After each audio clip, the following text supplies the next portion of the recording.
ሰላም እንዴት ናችሁ?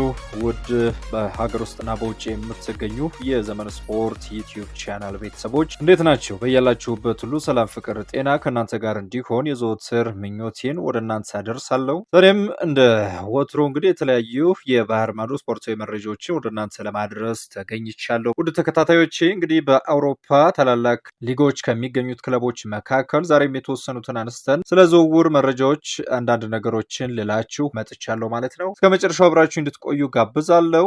በዛሬው የስፖርት መረጃ የመጀመሪያ አድርጌ የማነሳው የአርሰናልንና የአርሰናሉን የኋላ ደጀን የማይልስ ሉዊስ ስኬሊን ጉዳይ ነው። እንግዲህ ትላንትና በወጡ የተለያዩ መረጃዎች ማለት ነው ማይልስ ሉዊስ ስኬሊ እንግዲህ በአርሰናል ቤት ከከፍተኛ የደሞዝ ጭማሪ ጋር አዲስ ኮንትራትን ሊፈርም እንደተቃረበ ሰምተናል። የአርሰናሉ የግራ መስመር ተከላካይ ማይልስ ሉዊስ ስኬሊ በአስደናቂ ውድድር ዘመን በኤምሬትስ ቆይታው ብዙዎችን ያስደነቀ ሲሆን አሁን ላይ ታዳጊው በአርሰናል ቤት አዲስ ኮንትራትን ሊፈርም በዝግጅት ላይ ይገኛል። የአርሰናሉ ኮከብ ተጫዋች ማይልስ ሉዊስ ስኬሊ አስደናቂ የውድድር ዓመትን በአርሰናል ቤት ከቆየ በኋላ በኤምሬትስ የሚያቆየውን አዲስ ኮንትራት ሊፈራረምም ጨርሷል። ይህ የግራ መስመር ተከላካዩ በ2024-25 የውድድር ዘመን ከቡድኑ ድንቅ ኮከቦች አንዱና ዋናው መሆኑን የሚያሳይበት እድል ተሰጥቶት ነበረ። ተጫዋቹም ይህንን እድል በሚገባ ተጠቅሞበታል። ማይልስ ሉዊስ ስኬሊ ድንቅ ብቃቱን ካሳየ በኋላም ቦታውን የራሱ ማድረግ መቻሉን አረጋገጠ። በአርሰናል ቤት በተለያዩ የአውሮፓ መድረኮችም ላይ ታታሪ ሰራተኛ በመሆን ስኬትን ካስመዘገበ በኋላም በእንግሊዙ አሰልጣኝ ቶማስ ቱሄል ሁላችንም እንደምናውቀው ለመጀመሪያ ጊዜ ወደ እንግሊዝ ዋናው ቡድን እንዲጠራም አስችሎታል። በመጋቢት ወርም በሀገራት ጨዋታ ላይ እንዳየነው እንግዲህ አልባኒያን እንግሊዞች 2-0 ባሸነፉበት ጨዋታ ላይ ለሀገሩ ለዋናው ብሔራዊ ቡድን ማለት ነው የመጀመሪያ ጎሉን በማስቆጠር እንግዲህ ስኬትን መቀዳጀት ችሏል። አሁን ላይ መድፈኞቹ እንግዲህ ይህንን ተጫዋች በሚያስደንቅ ሁኔታ ላሳየው ብቃትም ከፍተኛ የደሞዝ ጭማሪ ሊሰጡት እንደሚፈልጉም እየተዘገበ ይገኛል። ይህም በክለቡ ጥሩ ደሞዝ ከሚያገኙ ታዳጊዎች አንዱ ያደርገዋል ሲልም ዘ አትሌቲክስ እየዘገበው። በዚህ የተጫዋቹ እድሳት ላይም አለቃው ሱፐር ሚካኤል አርቴታ በአዲሱ የኮንትራት ንግግሮች ውስጥ ቁልፍ ሚና እንደነበረውም ተነግሯል። ውድ አድማጮች እናቱ ማርሲያ ሉዊስ ናት እንግዲህ ልጇን ወክላ በስምምነቱ ጉዳይ ላይ ድርድር ያደረገችው። ይህ ተጫዋች እንግዲህ ከዚህ ቀደም በ2023 በ17 ዓመቱ ከሆነ በኋላ ነው እንግዲህ የፕሮፌሽናል ውሉን መፈራረም የቻለው። ነገር ግን በዛን ጊዜ ከ3 ዓመት በላይ ኮንትራት መፈረም አልተቻለም እና ይህንን የአሁኑን ኮንትራት እንደገና ሊፈርም ተገዷል ማለት ነው። ከ3 ዓመት በፊት የፈረመው ይህ ኮንትራትም እንግዲህ በቀጣይ ዓመት ኮንትራቱ የሚጠናቀቅ ይሆናል። ይህ ታዳጊ እንግዲህ ለአርሰናል የመጀመሪያ ጨዋታውን ያደረገው በሴፕቴምበር ወር ከማንቸስተር ሲቲ ጋር በነበረው ጨዋታ ነበር። ይህ ጨዋታም 2-2 እንደተጠናቀቀ እናስታውሳለን። ከዚህ ቀደም ብሎ እንግዲህ በትልቁ ቡድን ውስጥ ባይሰለፍም በጠንካራ የተከላካይ መስመር በመጫወት ትልቅ አድናቆትን ማግኘት የቻለ ተጫዋች ነው። በፕሪሚየር ሊግ 15 ጨዋታዎችንና በሻምፒየንስ ሊግ 7 ጨዋታዎችን አድርጎ በማድረግና በመጀመር በአጠቃላይ 39 ጨዋታዎችን ለመጀመሪያው ቡድን መጫወት የቻለ ተጫዋች ሆኗል ማለት ነው። ውድ አድማጮች እንግዲህ ሪያል ማድሪድም ይህንን ተጫዋች እየተከታተሉ እንደሚገኙ ከዚህ ቀደም ባሉት የተለያዩ መረጃዎች ሲገለጽ እንደነበር እናስታውሳለን። ነገር ግን እነዚህን ዘገባዎች እንግዲህ ሰሞኑን የሚፈረመው አዲስ ውል እንግዲህ እነዚህን ሁሉ ንግግሮች መና ያስቀራቸዋል ማለት ነው። በዚህ የውድድር ዘመን መጀመሪያ ላይ ሉዊስ ስኬሊ እንግዲህ አሰልጣኝ ማይክል አርቴታን ምን ያህል እንደሚያደንቀው በግልጽ ሲናገር እንደነበረ እናስታውሳለን። ይህም በልጅነቱ ክለብ ደስተኛ መሆኑን ያሳያል። ሱፐር ሚካኤል አርቴታም እንግዲህ ተጫዋች ሊቅ ነው ሲል ነው እንግዲህ መግለጽ የቻለው። በኤፕሪል ወር ለስካይ ስፖርት እንደተናገረውም ለእያንዳንዱ ጨዋታዎች ያለው ትኩረት የማይታመን ነው። ከሱ መማር እወዳለሁና ጨዋታውን የሚይዝበትና የሚቀርብበት መንገድ በጣም አስደናቂ ነው። ከሱ ብዙ የምወስደው ነገር አለ። እሱ በእውነት ሊቅ ነው ሲል ነው እንግዲህ የተጫዋች ስለ ሚካኤል አርቴታ መናገር የቻለው። በተራው ሱፐር ማይክል አርቴታም በአስራዎቹ ዕድሜ ውስጥ ስላለው ስለዚህ ባለተሰጥኦ ተጫዋች አድናቆቱ መግለጽ ችሏል። በእንግሊዝ ብሔራዊ ቡድን ውስጥ መጠራቱ የታታሪነቱ ውጤት መሆኑንም ነው እንግዲህ ሱፐር ማይክል አርቴታ የተናገረው ማለት ነው። ይህ ተጫዋች እንግዲህ በዘንድሮው የውድድር ዓመት በእንግሊዝ ፕሪሚየር ሊግ እና በአውሮፓ ሻምፒየንስ ሊግ ምን ያህል አስተዋጽኦን ሲያበረክት እንደነበረ እናስታውሳለን። ውድ ተከታታዮቼ የ17 ዓመት እድሜም አይመስልም አይደለ? ከኋላ ላይ ሲጫወት እንግዲህ እነ ዚንቼንኮን አስቀምጦ ነው ሲጫወት የነበረው። እንግዲህ ሪካርዶ ካላፊዮሪን በአርሰናል ቤት በተሻለ የዝውውር ገንዘብ የመጡትን ቋሚ ይሆናሉ ተብሎ የተጠበቁትን ተጫዋቾች ነው እንግዲህ ከአርሰናል በማደግ እንግዲህ እነዚህን ተጫዋቾች በማስቀመጥ ከእንግሊዝ ፕሪሚየር ሊግን ባለፈ ወደ አውሮፓ ሻምፒየንስ ሊግ በመሄድ እንግዲህ ጨዋታዎችን በማድረግ ለአርሰናል የተሻለ እንቅስቃሴ ማሳየት ችሏል። አርሰናልም እንግዲህ ከምንም በላይ ስለዚህ ተጫዋች ግድ ሰጥቶት እንግዲህ የረዥም ጊዜ ኮንትራት ከተሻለ ደሞዝ ጋር አቅርቦለታል። ይሄም እጅግ ለአርሰናልና ለተጫዋቹ ስኬት የሚባል ስራን ነው መሰራት የተቻለው። የተጫዋች እንግዲህ ከኋላ ተነስቶ ኳሱን እየገፋ ወደ ተቃራኒ የግብ ክልል የሚገባበት መንገድን ስንመለከት እጅግ ድፍረቱ የሚገርም ተጫዋች ነው። ውድ ተከታታዮች በተለያዩ ጨዋታዎች ተመልክተናል። አሲስት የሚያደርጋቸው ኳሶች የማይፈራ ተጫዋች መሆኑ እንግዲህ በተለያዩ የአውሮፓ ሊጎች የሚገኙ አሰልጣኝና ተጫዋቾች የመሰከሩለት ድንቅ ተጫዋች እንደሆነ እናስታውሳለን። አሁንም ይህንን እንግዲህ ሀገራት ጨዋታ ሲያሳይ እንደነበረ ይታወቃል። ጎሎችንም አስቆጥሯል።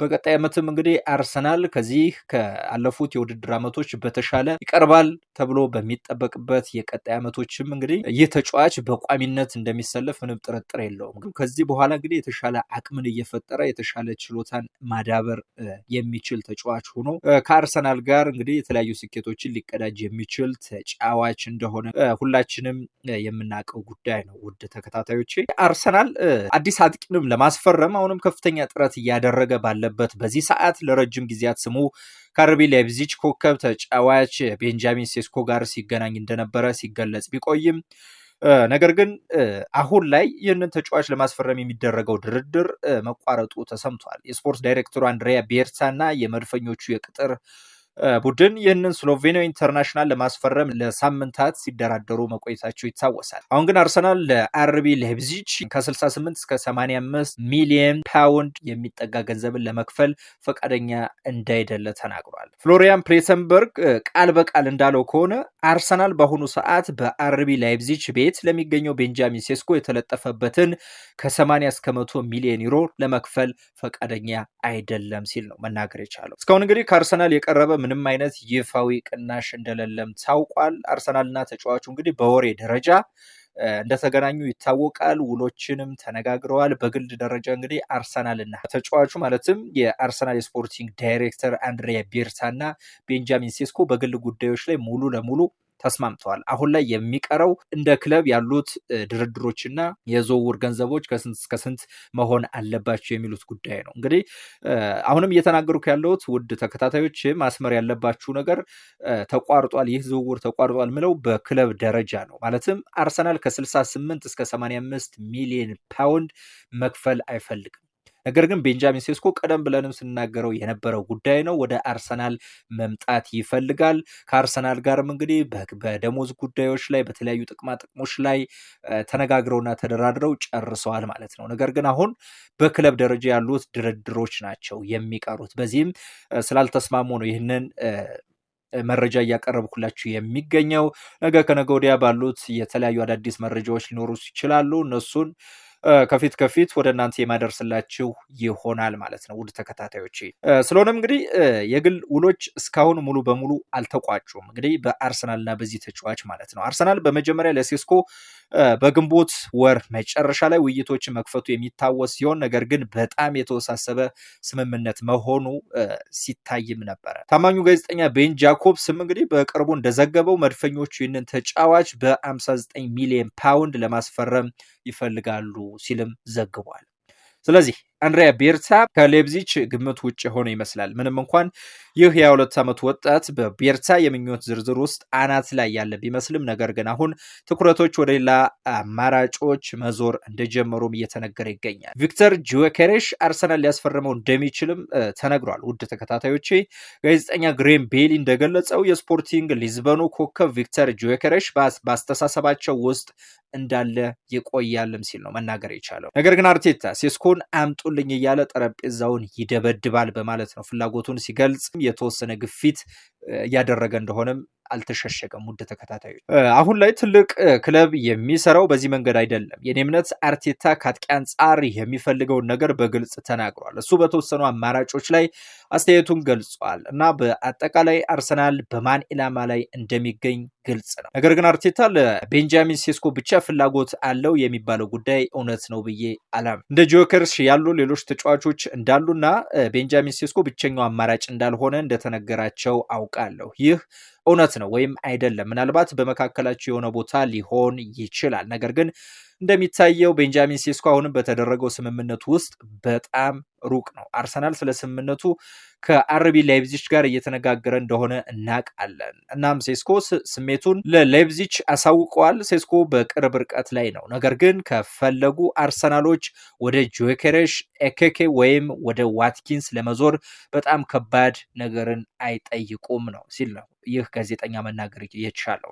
ነገር ግን ሴስኮ በቅድሚያ የሚሰጠው ጉዳይ ነው። ጆኬሬሽ ባለፈው የውድድር ዘመን በሁለት አስርት ዓመታት ውስጥ የመጀመሪያውን የሀገር ውስጥ ድርብ ክብርን በማስመዝገብ ቀዳሚ ሲሆን ይህም በሁሉም ውድድሮች 54 ጎሎችን በማስቆጠር ነው። እንደ እውነቱ ከሆነ ላለፉት 2 ዓመታት በፖርቹጋል ምንም እንኳን ነፃ ጎል ቢያስቆጥርም አሁንም ትልቅ ለውጥ እንዳላገኘ በማሰብ በአንዳንዶች ዘንድ ዝቅተኛ ደረጃ ተደርጎም ይታያል። የስፖርቲንግ ፕሬዚዳንቱ ፍሬድሪኮ ቫራንዳስ በ60 ሚሊዮን ፓውንድ የመልቀቅ እድልን ከወዲሁ ውድቅ ማድረጋቸው ይታወቃል ማለት ነው። ስለዚህ የእነዚህ ተጫዋቾች ጉዳይ እንግዲህ አሁንም በድርድር ላይ ያለ ነው፣ በንጥልጥል ላይ ያለ ነው። ነገር ግን አንድሪያ ቤርታና አርሰናሎች አሁንም ከመናገር ወደኋላ አላሉም። በየቀኑ የተለያዩ መረጃዎችን ነው እየሰማን የምንገኘው ውድ ተከታታዮቼ። ነገር ግን አንድ በእርግጠኝነት መናገር የሚቻለው ጉዳይ አርሰናል በዚህ ዓመት ንጹህ 9 ቁጥርን የሚያስፈርም ይሆናል። ወደ ሌላ የዝውውር መረጃ ሳልፍ ውድ የዘመን ስፖርት መረጃ ተከታታዮች ሪያል ማድሪድ ለኮከባቸው የክንፍ ተጫዋቻቸው ዝውውር ከፍተኛ ዋጋን አቅርበዋል። እንደ ጃኮብስ ገለጻ ከሆነ አርሰናል ብራዚላዊን የፊት መስመር ተጫዋች ሮድሪጎን ይፈልጋል። ሪያል ማድሪድም 77 ሚሊዮን ፓውንድ ነው ከተጫዋቹ የሚፈልገው። ሮድሪጎ በማድሪድ ቡድን ውስጥ አስፈላጊ አባል ሆኖም ይታያል። ፍላጎቱንም የዓለም ክለቦች ዋንጫ ካለቀ በኋላ ሊገመግምም ይችላል።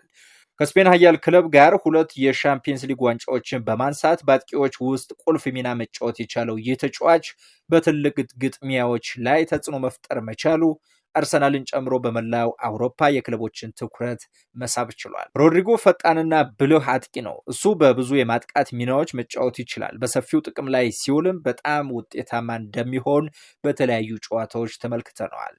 ፍጥነቱ በመልሶ ማጥቃት ላይ አደገኛ ያደርገዋል። እናም ጥብቅ ቁጥጥር የሚያደርገው ጥብቅ ቦታዎች ላይ ተከላካዮችን እንዲያሸንፍ ያስችለዋል። በተረጋጋ አጨራረስና የጎል ዕድሎችን በመፍጠር በተለይም 16 ውስጥ የሚጨርስበት መንገድም በጣም የተለየ ያደርገዋል። ይህንን ተጫዋች የሮድሪጎ ሁለገብነት ለአርቴታ ተጨማሪ አማራጮችን ይሰጣል። እናም በቡድኑ ውስጥ ያለውን የውድድር ደረጃም እንደሚጨምር ይታወቃል። አርሰናል ባቀረበው መደበኛ ጥያቄ ወደፊት ለመሄድ ከወሰነ ከቀጣዩ የውድድር ዘመን በፊት ትልቅ ስራን ይሰራል። መድፈኞቹ አሁንም ሁኔታውን በቅርበት እየተከታተሉ ይገኛሉ። ብራዚላዊውን ኮከብ የማግኘት እድላቸውንም መገምገም ቀጥለዋል ማለት ነው። ውድ ተከታታዮች እንግዲህ በአርሰናል ቤት ሮድሪጎ እጅግ የተዋጣለት ዝውውር ልንለው ከምንችላቸው ዝውውሮች መካከል የመጀመሪያው ይሆናል ማለት ነው። ምናልባትም ሮድሪጎ በቀጣዩ ውድድር ዘመን ለአርሰናል ፈርሞ የሚጫወት ከሆነ ምክንያቱም ስናነሳ እንግዲህ በአርሰናል ቤት የተሻሉ የፊት ተጫዋቾች ብለን ከምናነሳቸው ዋናዎቹን ስንጠቅስ በቀኝ ክንፍ የሚጫወተው አጥቂ ቡካዮ ሳካ ብቻ ነው ያለው። በግራ ክንፍ ሊያንድሮ ትሮሳርድ እና ማርቲኔልን እንመለከታለን አይደለ? ነገር ግን በዚህ ዓመት ምን አይነት አስተዋጽኦ ሲያሳዩ እንደነበረ ይታወቃል። ስለሆነም አርሰናሎች አንድ የወሰኑበት ጉዳይ ምንድን ነው? በሊያንድሮ ትሮሳርድ እና በማርቲኔሊ የቀጣዩን ዓመት የውድድር ዘመን መቀጠል እንደማይችሉ እርግጠኞች ሆነው የተለያዩ ተጫዋቾችን ለመግዛት ወደ ገበያ ወጥተዋል። ስለሆነም ሮድሪጎ የተሻለ አማራጭ ሆኖ ተገኝቷል። ምናልባትም አርሰናል እና አንድሪያ ቤርታ ጥያቄያቸው ትክክል ነው ከምንልባቸው አማራጮች መካከል አንደኛው ሮድሪጎ ነው። ኒኮ ዊሊያምስን እንግዲህ አርሰናል ከዚህ በፊት ሲፈልገው እንደነበረ እናውቃለን። በተለያዩ መረጃዎችም ወደ እናንተ ሳደርስ እንደነበረ ይታወቃል። ነገር ግን ኒኮ ዊሊያምስ አሁን ላይ ከአርሰናል ይልቅ ባርሴሎናን መርጦ ወደ ባርሴሎና ለመዘዋወር እንግዲህ ሂደቶች እየተከናወኑ ነው የሚገኘው። ነገር ግን ባርሴሎና በፋይናንሻል ፌር ፕሌይ ምክንያት እንግዲህ ኒኮ ዊሊያምስን ለማስፈረም የግድ አንድ ተጫዋች ለመሸጥ የሚገደድ መሆኑን የተለያዩ መረጃዎች ወጣው እየሰማን እንገኛለን ማለት ነው። ስለሆነም እንግዲህ አርሰናል ከኒኮ ዊሊያምስ ፊቱን በማዞር እንግዲህ ወደ ሪያል ማድሪዱ ተጫዋች ሮድሪጎ ፊቱን አዙሮ እንግዲህ የዝውውር እንቅስቃሴዎችን ጀምሯል። ነገር ግን አሁንም ሮድሪጎ የተለጠፈበት ገንዘብ እንግዲህ ለአርሰናል እጅግ ከባድ ነው የሚሆነው 77 ሚሊዮን ፓውንድ ነው እንግዲህ ለዚህ የቀኝ ክንፍ ተጫዋች የተለጠፈበት። ስለሆነም እንግዲህ ምናልባትም የአርሰናል የዝውውር ስታፎችን ስንመለከት ይሄንን ያህል ወጪ አውጥተው ተጫዋቾችን ለማስፈረም የሚንቀሳቀሱበት ርቀት እጅግ ደካማ እንደሆነ ሁላችንም እናውቃለን። ውድ ተከታታዮች ምናልባትም እንግዲህ በተከታታይ 3 ዓመታትም ሁለተኛ ሆነው አርሰናሎች በመጨረሽ እንግዲህ ከዋንጫው እጅግም ቀርበዋል እጅግም ርቀዋል ብለን ለመግለጽ እንወዳለን ውድ ተከታታዮች። ምክንያቱም ምንድነው ማይክል አርቴታ ትረስት ዘ ፕሮሰስ ብሎ አርሰናልን አፍርሶ ከገነባበት ጊዜ ጀምሮ እንግዲህ በዛ ያሉ ዓመታትን አስቆጥሯል። ይህ ስራውም እንግዲህ ውጤት አፍርቶ ተከታታይ 3 ዓመታትን በእንግሊዝ ፕሪሚየር ሊግ ሁለተኛ ሆኖ መጨረስ ችሏል ማለት ነው።